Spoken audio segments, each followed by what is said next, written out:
Gloire à Dieu. Amen, amen, amen. Au nom du Seigneur Jésus. Et moi, je te dis que tu es pierre et que sur cette pierre, je bâtirai mon église et que les portes du séjour des morts ne prévaudront point contre elle. Amen, amen. On va prier le Seigneur. Seigneur Jésus, Dieu Tout-Puissant, merci Père éternel encore pour la lecture de cette parole. Seigneur Jésus, oh Dieu bien-aimé, parlez-nous Seigneur mon Dieu, écarte-moi du chemin Seigneur Jésus. Aide-moi Père éternel, oh Dieu bien-aimé, à m'approcher plus près de toi et que chaque personne ici se sente concernée Seigneur Jésus-Christ. Oh Dieu bien-aimé, façonne-nous Seigneur et amène-nous à la nouvelle naissance Seigneur Jésus. Nous te le demandons ainsi au nom de Jésus-Christ. Nous pensons aussi Seigneur à ceux qui vont nous suivre en ligne Seigneur Jésus, qu'ils soient aussi bénis de ta part au nom de Jésus-Christ. Amen. Vous pouvez vous asseoir. Nous allons bien. Nous allons tous bien par la grâce de Dieu. Amen, amen. Ça fait plaisir toujours de se retrouver dans la maison de l'Éternel, car le diable amène toujours un peu des imprévus à gauche-droite pour que nous ne puissions pas être là. Mais Dieu, par sa grâce, il nous fait plaisir que nous puissions toujours être dans sa maison. Amen, amen. C'est pourquoi nous le rendons toujours la gloire. Amen. Alors, nous allons continuer notre sujet après la lecture de cette parole sur rendons Dieu visible pour le faire sortir de l'histoire. Aujourd'hui, ça sera la troisième partie. C'est un enseignement. Donc, nous connaissons la différence entre une prédication simple et un enseignement. Le frère Branham dit, la prédication attire, amène les âmes et l'enseignement fait asseoir pour que nous puissions grandir spirituellement, savoir comment vivre, comment se comporter, comment devenir des meilleurs chrétiens, comment ressembler à Christ. C'est par rapport à ces enseignements. Amen, amen. Amen. Alors, nous avons parlé de la famille, nous avons parlé de l'Église et nous sommes en train de parler de l'Église. Amen. Aujourd'hui, nous allons un peu voir les membres. Amen. Parler un peu par rapport aux membres. Alors, juste un rappel par rapport à ce que nous avons vu la fois passée. Nous avons parlé de l'Église. Nous avons parlé de l'Église locale, qui est le bâtiment, l'édifice, où il y a un pasteur et où il y a les membres. Et dans l'église locale, c'est le pasteur qui est le chef. Amen, amen. Amen. Et dans l'église corps du Christ, nous avons dit que l'église corps du Christ, ce sont des individus qui sont appelés à sortir du monde pour entrer en Christ. Et comment on entre? On n'adhère pas dans cette église, mais on est dans cette église. Donc, c'est par la nouvelle naissance que l'on entre dans cette église. Et le pasteur et les fidèles, tous ont un seul chef qui est le Saint-Esprit. C'est pourquoi quand le pasteur est aussi membre du corps de Christ, nous allons voir alors que le pasteur, même s'il est le chef de l'église locale, mais sa souveraineté ou sa chefferie, c'est par rapport à son chef suprême qui est aussi le Saint-Esprit. Amen, amen. Donc, chaque personne, pour ce faire, chaque personne doit, c'est une obligation, chaque personne doit avoir une église locale. Et nous avons parlé de cela. Il faut savoir faire le choix d'une église. Nous avons développé cela la fois passée, que les choix de l'église, ça se fait par la prière. Et nous avons dit pourquoi. C'est parce que dans des églises, il y a des esprits. C'est pour ça qu'il faut prier. Et le frère Branham nous a montré que quand tu vas aller communier dans une église, avant que tu fasses vraiment le choix que ce soit ton église, tu dois avoir le temps d'observer cette église. Et en observant l'église, on observe surtout le pasteur. Donc, c'est un peu pour un rappel de ce que nous avons vu la fois passée. Et aujourd'hui, nous allons continuer toujours dans le même ordre d'idées. Que Dieu vous bénisse. Alors, nous allons prendre dans le discernement de l'esprit. Que dit le frère Branham? Un prophète du Nouveau Testament, c'est un prédicateur. Il nous montre ici qu'en fait, dans le Nouveau Testament, quand on parle de pasteur, c'est un prédicateur parce qu'il parle de la parole, de la part de la parole de Dieu. Nous savons tous cela. N'importe quel ministre qui est prédicateur est un prophète.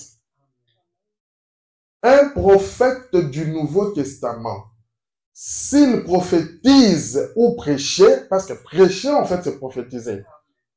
C'est dans ce sens-là que le frère Branham est en train de nous parler.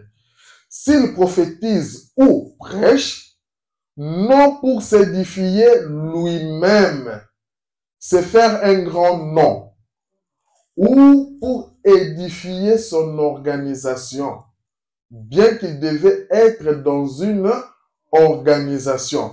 Ici, ce qu'on appelle organisation, en fait, c'est le bâtiment, le nom de l'église. Comme ici, c'est le tabernacle des Ardennes. Tu vas aller, les autres, ils s'appellent Malachie 4. Les autres vont s'appeler Luc 17. Les autres vont s'appeler, je ne sais pas, Matthieu 20. Les autres vont s'appeler ainsi de suite. Ce sont des organisations. Mais quand le pasteur se tient debout, ce n'est pas pour vanter son organisation ou pour se vanter lui-même, pour s'édifier lui-même. Non, il ne cherche pas un grand nom. Mais voici moi, sans organisation, mais prêchons que vous devriez vous y trouver. C'est juste. Chaque homme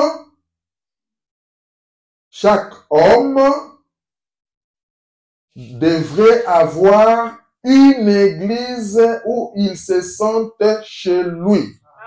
Chaque homme devrait, c'est une obligation. Chaque homme devrait avoir une église où il se sente chez lui.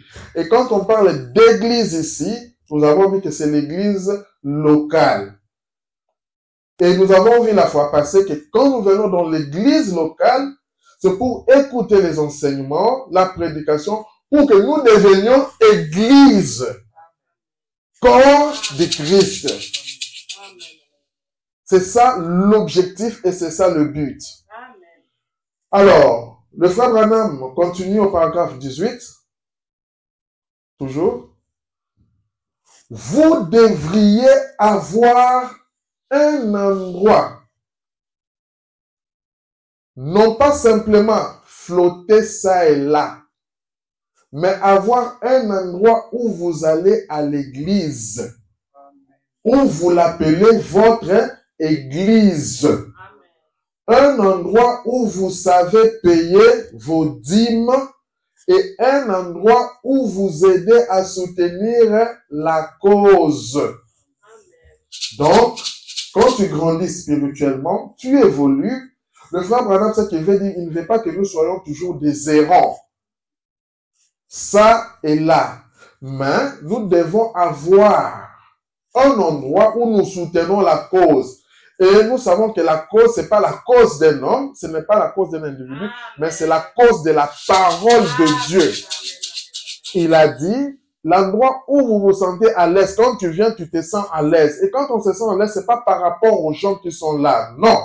On se sent à l'aise, c'est par rapport à la parole de Dieu. Tu dis que non, cette parole-là, même s'il n'y avait personne, moi, quand je viens, je suis à l'aise à cause de cette parole de Dieu-là. Amen, amen. Vous l'appelez votre église, un endroit où vous payez vos dîmes.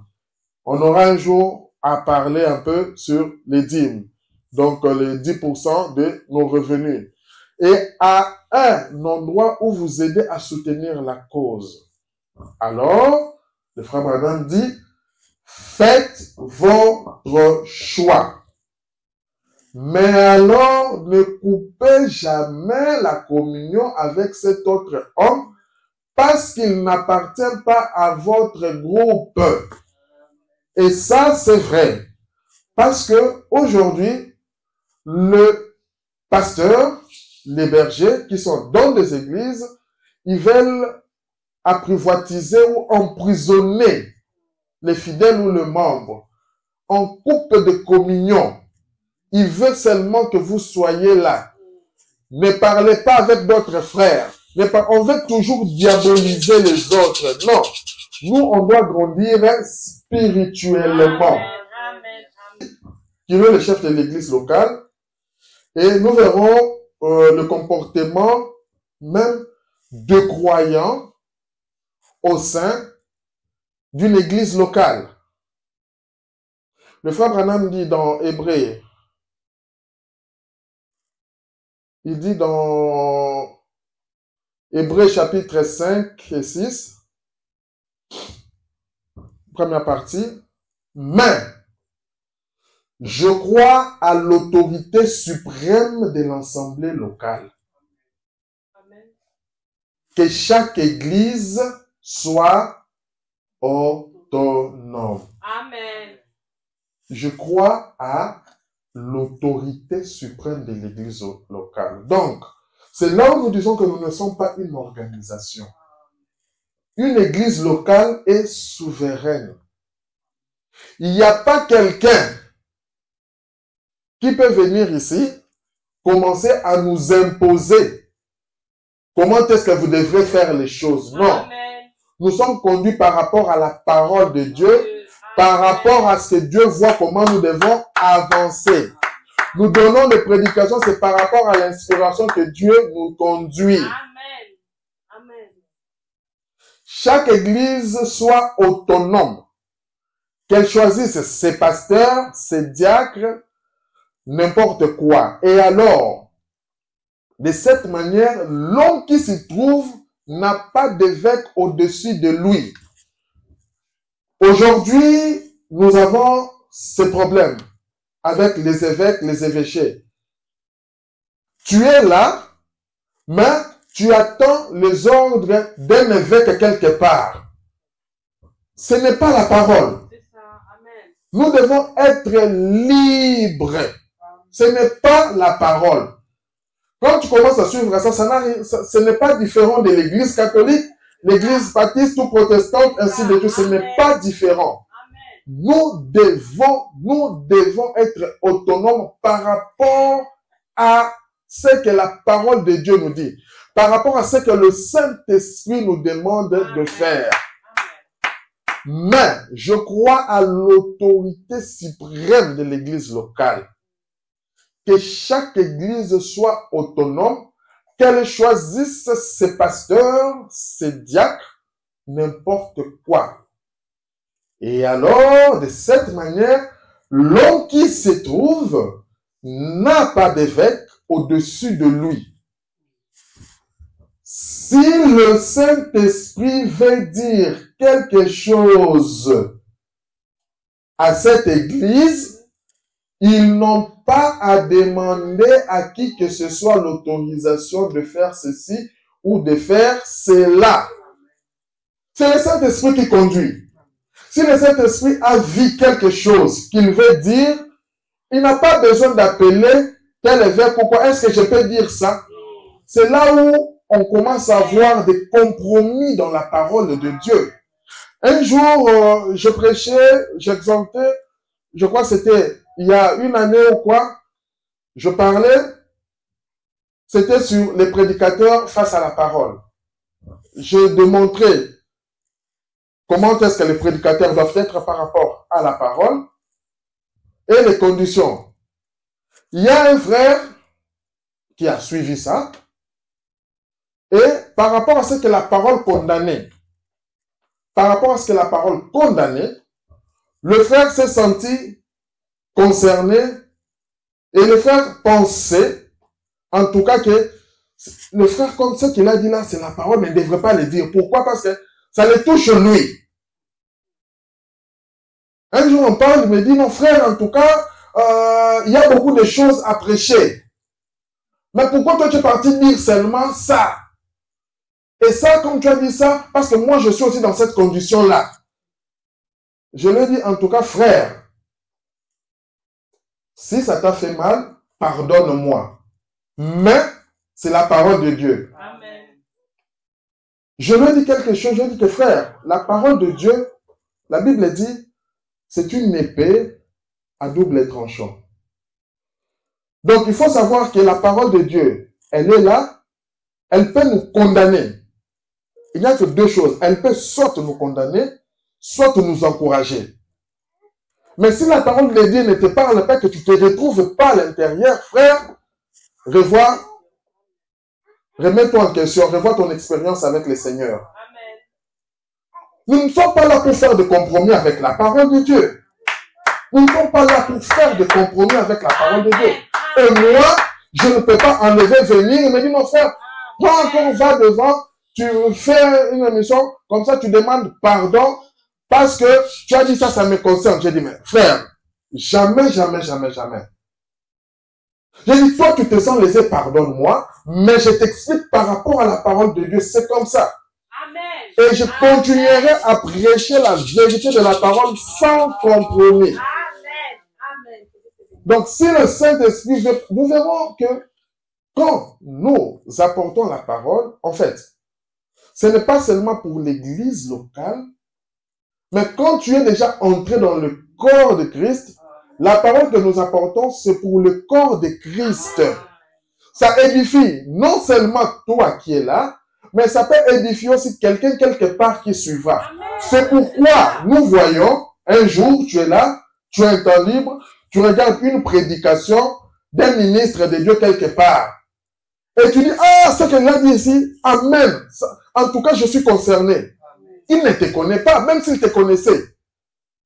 Mais cette parole-là, quand tu te sens concerné, réjouis-toi, dis-toi que tu es dans le corps de Christ. C'est pourquoi nous devons grandir spirituellement.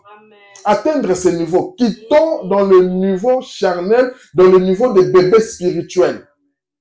Ça, ce sont des histoires enfantines. Donc, si le Saint-Esprit veut dire quelque chose à cette église, ils n'ont pas à demander à qui que ce soit l'autorisation de faire ceci ou de faire cela.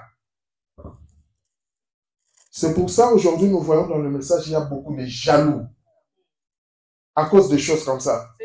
Quand tu vois que quelque chose n'est pas bon, tu condamnes, l'autre se sent, non, il m'a visé. Pourquoi il a dit ça? Non frère, quand c'est la parole, la meilleure chose de faire, c'est qu'il a dit là frère. Est-ce que c'est la parole ou ce n'est pas la parole? Si ce n'est pas la parole, tu as le droit, je dis bien, tu as le droit de dire, frère, mais ce que tu as dit là, je vois comme si ce n'est pas la parole. Regarde ce que la parole dit. C'est ça dans le corps de Christ. Mais toi, il a dit, je te pose la question, frère, ce qu'il a dit, sœur, ce qu'il a dit, c'est la parole? Oui, c'est la parole. Mais si c'est la parole, tu veux que moi je fasse quoi? Soit tu es croyant, tu crois la parole pour te tailler, soit tu es incroyant. Mais laisse-nous avancer. C'est pourquoi nous avons l'habitude de chanter une chanson, La nuée des gloires avance. Quand elle avance, j'avance avec elle. Nous sommes habitués à aller dans des organisations ou dans des églises où le pasteur choisit des prédications. Il choisit ce qu'il veut dire pour plaire à quelqu'un, pour ne pas blesser à quelqu'un. Il se dit que si je prêche la totalité de la vérité, les membres vont partir. Nous, on s'en fout des membres. L'essentiel que nous restons droits par rapport à la parole de Dieu. Nous prêchons la vérité de l'évangile. Disent du mal de l'autre membre. Vous savez que c'est mal. Vous avez reçu l'ordre de prier les uns pour les autres. Nous sommes membres. Comment est-ce que toi, membre, Tu veux toujours dire le mal des autres. Ce qui est encore déshonorant, ce n'est pas seulement même les membres, même au niveau des pasteurs, des prédicateurs. Il quitte, il va trouver un autre prédicateur pour parler en mal de toi. Pour parler en mal de toi. Comment est-ce que tu peux imaginer ça? Le frère Branham dit, c'est mal, c'est très mal. Si tu n'as pas une bonne chose à dire de ton frère, tais-toi. C'est tout. Tais-toi. Ne va pas influencer quelqu'un. Et toi, qu'on vient te dire cela, et que tu acceptes cela, et toi, et lui, vous êtes dans le faux. Je me demande quel est ce genre de Saint-Esprit que vous avez. Parce que quand tu viens me dire ça, après je te dis, frère, est-ce que vraiment tu as le Saint-Esprit quand tu me dis ça? Que dit la parole par rapport à ça? C'est comme ça que l'on doit faire. On est membre de telle église, mais nous sommes tous membres de l'église locale du corps de Christ. C'est le Christ qui est notre chef. Non pas de dire des mal les uns des autres, mais de vous aimer les uns les autres. C'est ça la recommandation. Et si quelqu'un est abattu, relevons-le. Écoutez, dans cette marche chrétienne, il y a des moments, il y a des épreuves et des épreuves qui peuvent arriver. Que tu arrives, un coup fatal te vient, pas. Nous nous rendons compte que nous sommes restés une même place. C'est là où je parle de ceux qui disent que nous sommes des chrétiens. Tu sais lequel année moi j'ai cru? Tu veux jouer avec moi par rapport à la parole? Moi j'ai cru il y a 1930. Moi j'ai cru quand Branham n'était pas encore né. Moi j'ai cru quand Jésus-Christ était venu. Oui frère, je crois. Mais aujourd'hui tu en es où? Ta marche chrétienne, elle est où aujourd'hui? C'est ça la question. Est-ce que tu prospères ou tu ne prospères pas? Tu te mets là, tu critiques. Tu te mets là, pasteur, tu vas voir un autre pasteur pour parler d'un frère. Pour assassiner un frère. Et tu me dis que tu es avec Dieu. Tu me dis que tu as le Saint-Esprit. Arrêtons de jouer avec cette parole quand même. C'est parce que nous sommes tous désunis. Comme Jésus l'a dit, un peu de levain fait lever la pâte. Le frère Branham dit dans « Ne t'appuie pas sur ton intelligence ». Il dit « Et un chrétien né de nouveau du ciel, il est une partie de cette parole. » Ça c'est profond. Exact.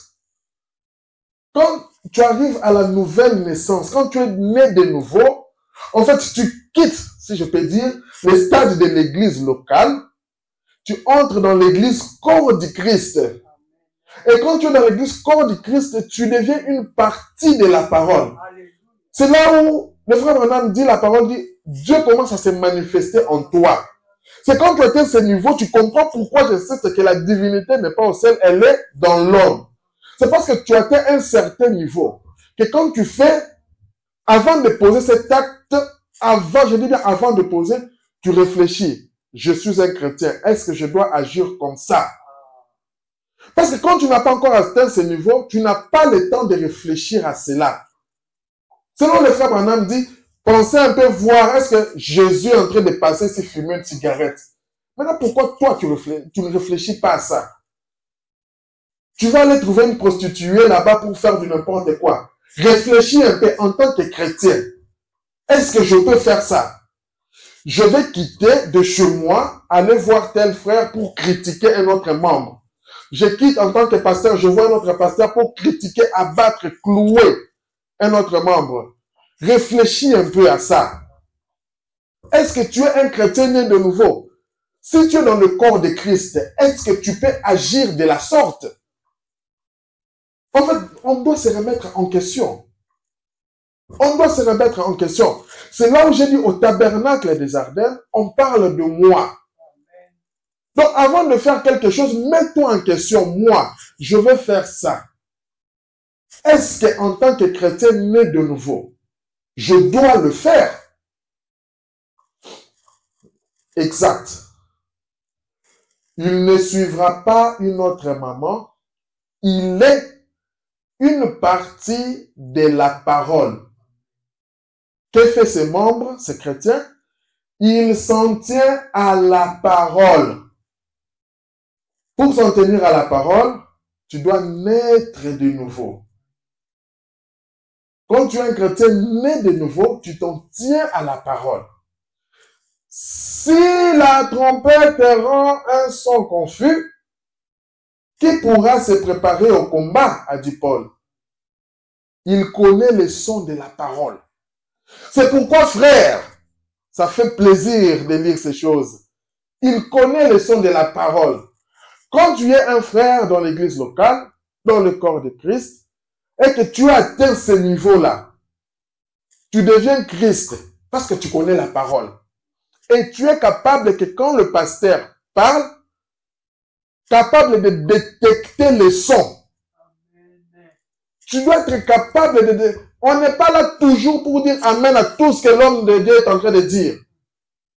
Même il raconte des bêtises dans sa vie, amen. Il dit non, venez, donnez-moi beaucoup d'argent, amen. Mais qu'est-ce que ça a à voir avec la parole? C'est là où le frère Branham dit, il connaît le son de la parole. Nous avons commencé, nous avons vu l'atmosphère externe, interne.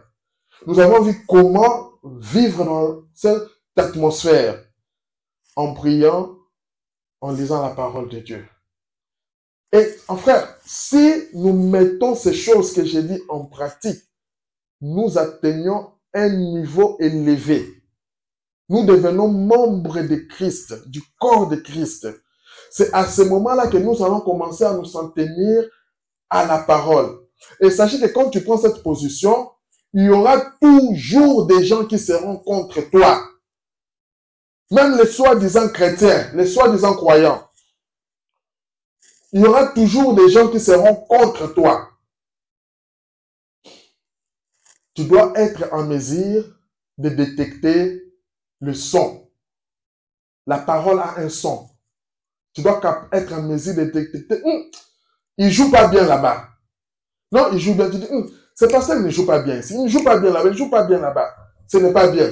Mais tu continueras à rester toujours là où le son n'est pas bien. Tu continueras toujours à rester là. Tu viens, tu le vois, pasteur, ceci, c'est là, ceci, c'est là. Non. Personnellement, il y avait des églises, on est parti. Le pasteur, tu sens qu'il fait des compromis, on est parti dans le bureau. Pasteur, ça, c'est pas bien. Ça, nous voit que tu fais un compromis par rapport à telle personne. Tu privilèges ces gens. Tu privilèges. Et à cause de cette position, sache que aussi longtemps que tu le fais, si ce pasteur-là n'a pas encore atteint un niveau spirituel, il va commencer à te considérer comme son ennemi. Il va commencer à te considérer comme son ennemi. Et quand un pasteur atteint ce niveau-là, toi, qui connais le son de la parole, tu comprends que ce pasteur, en tout cas, ne prospère plus avec Christ. Ce n'est resté que du charabia. Ce n'est resté que la lettre. Or, la Bible dit que la lettre tue. Nous avons besoin de la parole qui nous vivifie. Remarquez ce qu'il en est. La main prédestinée de Dieu qui est avec eux au début et à la fin. Il sait qu'il a été destiné à cela. Ce pasteur ne répète plus fidèlement la parole de Dieu. Alors, c'est pas moi qui l'ai dit. La parole dit que c'est un étranger. Et toi, tu ne continueras pas à suivre un étranger. Parce que toi aussi, tu ne vas pas grandir spirituellement. Le frère Branham dit dans Hébreux, chapitre 2, maintenant, si jamais vous avez connaissance que quelque chose ne va pas dans l'église, un individu, une personne ou quoi que ce soit, il est de votre devoir de régler cette chose. Sinon, vous aurez à rendre un compte de cela devant Dieu. Vous, l'église. On parle des membres, on parle de l'église. Notre sujet, c'est rendre Dieu visible. Et là, on est en train de voir comment, au niveau de l'église, nous pouvons rendre Dieu visible. Les histoires que nous devons couper, nous devons faire mourir. Quand il y a un problème, frère, tu vois ton frère. Papa, écoute, par rapport à ça, frère, j'ai un problème contre toi par rapport à ça. Ce n'est pas aujourd'hui, frère, il y a un problème. Non, je n'ai pas un problème. Mais tu cours derrière un autre. Non, lui là, non. Frère, tu es un escroc. Tu es un rebelle de la parole. Maintenant, souvenez-vous, ça ne repose pas sur mes épaules. Ça repose sur le vôtre. Quand tu es enseigné comme ça, par rapport à la procédure de la parole, et que toi, tu ne veux pas l'appliquer, ce n'est pas sur moi, mais ça repose sur tes épaules. Maintenant, et Dieu vous fera rendre compte de tout ce qui ne va pas dans l'église. C'est vrai. C'est comme ça qu'il dirige son église. C'est comme ça dans la Bible. C'est l'ordre établi par la Bible. C'est la souveraineté de l'église locale. Le pasteur est le chef. C'est vrai. Amen. C'est vrai que le pasteur, il est chef. Mais le pasteur ne doit pas abuser, comme je l'ai dit, de cette autorité. C'est pourquoi il doit premièrement lui-même naître de nouveau. S'il n'est pas né de nouveau, il fera des dégâts. Derrière la chair, mais il fera des dégâts. Il va abuser des filles, il va faire des compromis à gauche-droite, il va se livrer à l'argent, il fera des dégâts. On verra ce point-là quand nous allons avancer. Quand une personne a fait le choix de l'église, elle n'est pas obligée, vraiment, Seigneur, il y a des histoires qui se sont faites dans ce message. Écoutez, quand une personne fait le choix, comme nous avons vu le choix d'une église, cette personne n'est pas obligée de venir confesser sa vie passée chez les pasteurs. Nulle part on a vu ça. Amen. Non. Le pasteur se met, frère, viens dans mon bureau, entre dans mon bureau, commence à confesser ta vie. Tu avais fait quoi? Non, c'est nulle part dans la Bible. Amen. Ça, ce sont les histoires qu'on a laissées dans les églises catholiques. Amen. Tu vas pour confesser tes péchés chez les pasteurs. Non. Non, soyons équilibrés. Il y a de ces histoires par rapport à ta marche et que tu te sens, je dis bien tu te sens poussé, que j'ai besoin que cet homme puisse m'aider. De toi-même, tu viens, écoute, homme de Dieu, pasteur, frère, j'ai eu tel problème, regarde, moi j'avais fait ça, j'avais connu ça.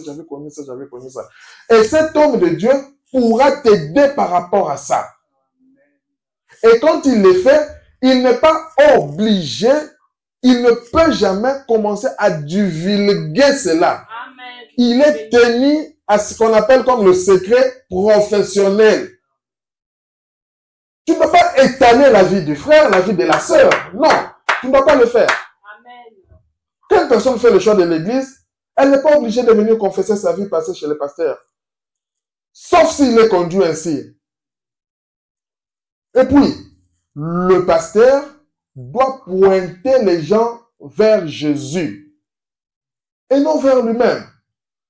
Ce sont des histoires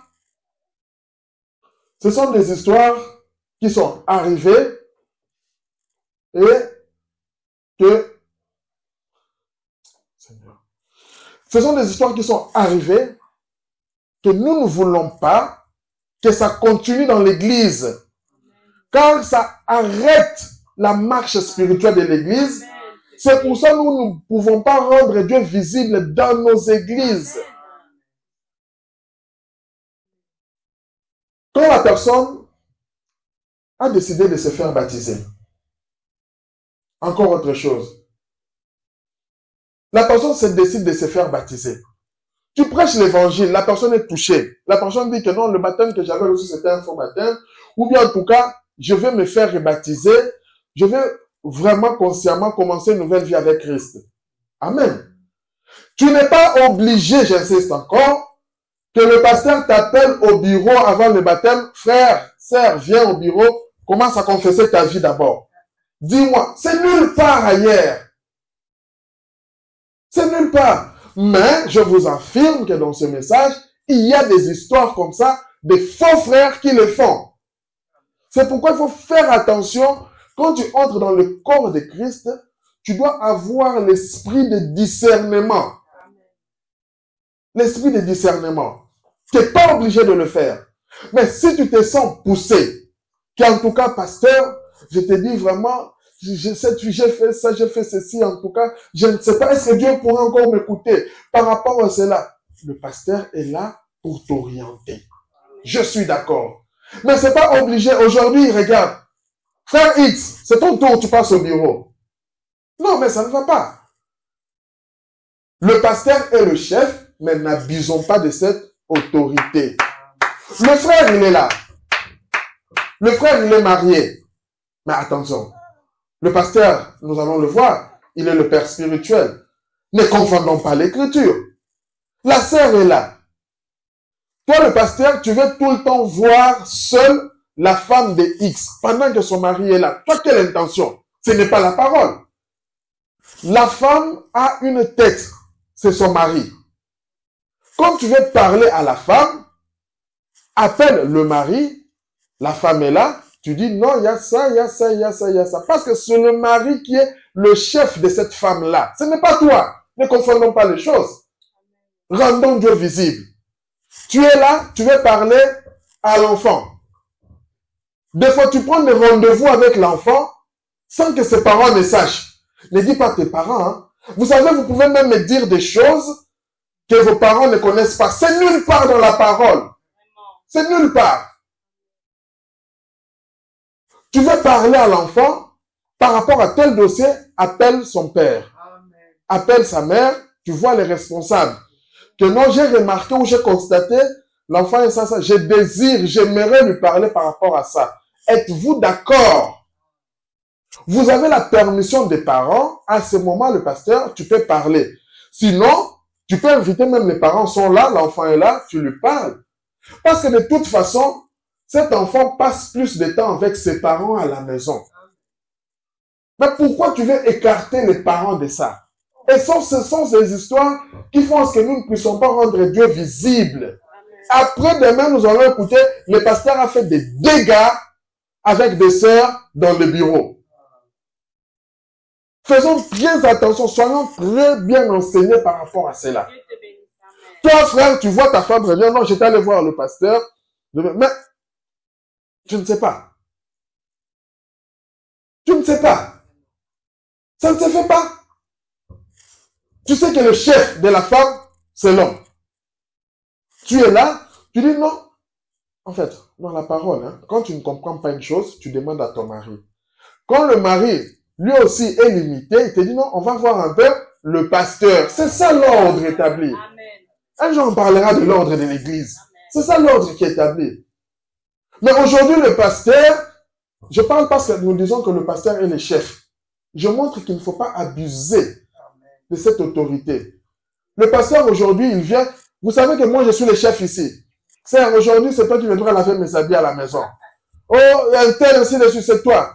Bon, sœur, écoute, je dois voyager, c'est toi qui vas me donner l'argent. C'est toi qui vas acheter pour moi la voiture. Mais ça, c'est quelque chose qui n'a rien de spirituel. Amen. Ayons l'esprit de discernement. Amen. Et quand tu vois quelqu'un qui agit comme ça, laissez-les. Sortez du milieu de mon peuple. Amen. Mais pasteur, mais vous savez, c'est mon anniversaire. Hein? Je suis quand même le pasteur. Hein? C'est mon anniversaire. Mais écoute, c'est ton anniversaire. Tu veux qu'on t'offre des cadeaux. Mais écoutez, Écoutez, je ne suis pas contre les cadeaux. Mais pourquoi tu veux seulement qu'on les fasse à toi? Mais il y a les membres de l'église. Frère, c'est l'anniversaire de ton frère, de ta soeur, fais-lui une surprise, achète aussi un cadeau. Toi, non, tu veux que tout te revienne seulement à toi. C'est l'homme. Là, il n'y a rien de spirituel là-bas. Nous devons dire les choses claires. Il n'y a rien de spirituel qui est là-bas. N'abusons pas de notre autorité en tant que chef, cher pasteur.